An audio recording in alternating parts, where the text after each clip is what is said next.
বিশ্বের একজন নামকরা খেলোয়াড়কে পেরুর কিছু মানুষ তারা ব্ল্যাক ম্যাজিক করছে এবং প্রকাশ্যে সেখানে দেখতে পেলাম যে তার ছবিকে নিয়ে মন্ত্র পড়া হচ্ছে, আগুনে ধোঁয়া ওঠানো হচ্ছে। এবং ব্ল্যাক ম্যাজিক বলতে যখন ব্ল্যাক ম্যাজিক করা হয় তখন যে বিভিন্ন পুতুলের উপরে, বিভিন্ন সত্তার উপরে আপনার সুই ঢুকানো হয়, ছুরি চালানো হয়, এরকম কিছু জিনিস দেখলাম। ব্ল্যাক ম্যাজিক কি এভাবেই করা হয়? এবং ব্ল্যাক ম্যাজিক যারা করে তাদের ব্যাপারে ইসলামী শরিয়ার ভাষ্য কী? এতদিন তো শুধু শুনেছি, যদি আলোচনা করতেন। খুব ইম্পর্ট্যান্ট একটি বিষয়। আমিও প্রথম এই ভিডিও দেখলাম এবং আমি বলেই দিই, সম্ভবত যে প্লেয়ারের ওখানে ছবি ইউজ করা হয়েছে তার নাম নেইমার। দেখলাম কেন ব্ল্যাক ম্যাজিকের বিষয়টা আসছে। এটা কিন্তু রাসূল আকরাম সাল্লাল্লাহু আলাইহি ওয়াসাল্লামকে করা হয়েছিল। আপনারা জেনে থাকবেন এবং অবাক হবেন রীতিমতো।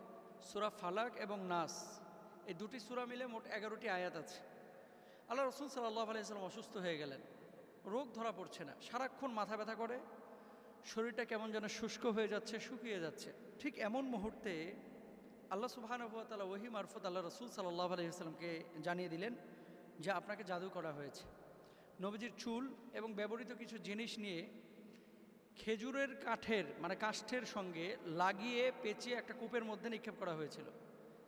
দেখেন আপনার আমার আমল কত দূর আছে। সাধারণ মানুষের আমল আপনার আমার খুবই সীমিত। আল্লাহ রাসূল সাল্লাল্লাহু আলাইহি ওয়াসাল্লাম যেখানে পিয়ারা হাবিব, এত উঁচু মানের একজন মানুষ, তারপরেও কিন্তু ব্ল্যাক ম্যাজিক বা জাদু আল্লাহর হাবিব সাল্লাল্লাহু আলাইহি ওয়াসাল্লামকে করা হয়েছে। যখন ওহী মারফত জানানো হলো, হযরত আলী রাদিয়াল্লাহু তাআলা আনহু এবং অন্যান্য সাহাবীদের মারফতে সহযোগিতায় জিবরিল আলাইহিস সালাতু ওয়াস সালাম যেহেতু বলেছিলেন যে এই জায়গায় আছে, সেই কূপের মধ্য থেকে যখন ওই তাবিজ বা যেই জিনিসটার মাধ্যমে জাদু করা হয়েছিল সেই জিনিসটাকে উঠিয়ে নিয়ে আসা হলো, দেখা গেল 11টা গিট সেখানে দেওয়া ছিল, 11টা। এবং আল্লাহ সুবহানাহু ওয়া তাআলা দুটি সূরা নাজিল করলেন, সূরা ফালাক এবং সূরা নাস। দেখেন আল্লাহ সুবহানাহু ওয়া তাআলা বলছেন, কুল আউযু বিরাব্বিল ফালাক মিন শাররি মা খালাক ওয়া মিন শাররি গাসিকিন ইযা ওয়াকাব ওয়া মিন শাররি নাফাসাতি ফিল উকাদ ওয়া মিন শাররি হাসিদিন ইযা হাসাদ, এবং সূরা নাসের আয়াতগুলো একটা একটা করে আয়াত পাঠ করা হলো। আর 11টি গিটটি, যে গিট দেওয়া ছিল, এগুলো ঠাস ঠাস করে খুলে গেল। সুবহানাল্লাহ।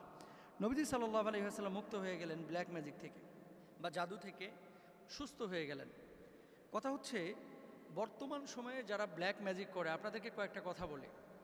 আপনাকে তখনই তারা ইফেক্টেবল করবে, তখনই ইফেক্টেড আপনি হবেন যখন দেখবেন যে কেউ আপনার নখ খুঁজছে, যখন কেউ আপনার চুল খুঁজছে, যখন আপনার কেউ পরনের কোনো পোশাক আশাক খুঁজছে, যখন এরকম কোনো পোশাক আশাক অথবা নখ চুল এগুলো খোঁজাখুঁজি করবে, আপনি জেনে নেবেন কেউ আপনার ক্ষতি করার চেষ্টা করছে। এই জন্য আপনার মাথার চুল, শরীরের পশম, হাতের নখ, এগুলো খবরদার কখনও কারোর সাথে শেয়ার করবেন না, এবং কেউ যদি এগুলো নেয় তাহলে সেক্ষেত্রে বারণ করবেন। 1 নাম্বার।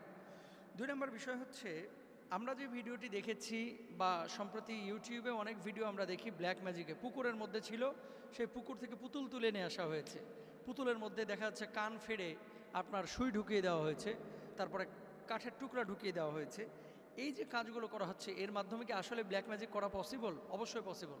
তো আপনি বলবেন যে মোহতারাম, ব্ল্যাক ম্যাজিক তো সেই প্লেয়ারকে করা হলো, কই সেই প্লেয়ারের দল তো তারপরেও জিতছে। দেখেন, ব্ল্যাক ম্যাজিক যারা করে, কখনো কখনো সেটা মানুষকে এফেক্ট করে, কখনো কখনো সেটা কাজ করে না। এখন কখন করবে কখন করবে না এটা আপনি বুঝতে পারবেন না, হয়তো বা সেটা সাময়িকভাবে করছে না, পরবর্তীতে এটা ইফেক্ট করবে। এই জন্য আপনার আমার কিছু সিকিউরিটি ফলো করা উচিত এবং অবলম্বন করা উচিত। নিরাপত্তার জন্য আল্লাহ রাসূল সাল্লাল্লাহু আলাইহি ওয়াসাল্লাম কিছু কথা বলেছেন। 1 নাম্বার মেডিসিন, আয়াতুল কুরসি 5 ওয়াক্ত নামাজের পরে পড়েন এবং 2 হাতে ফুৎকার দেন। এইভাবে ফুৎকার দিয়ে পুরো শরীরটাকে মুছেন। শোয়ার সময় যখন আপনি ঘুমোতে যাবেন, ঘুমানোর সময় বিছানাটাকে পবিত্র করে শরীর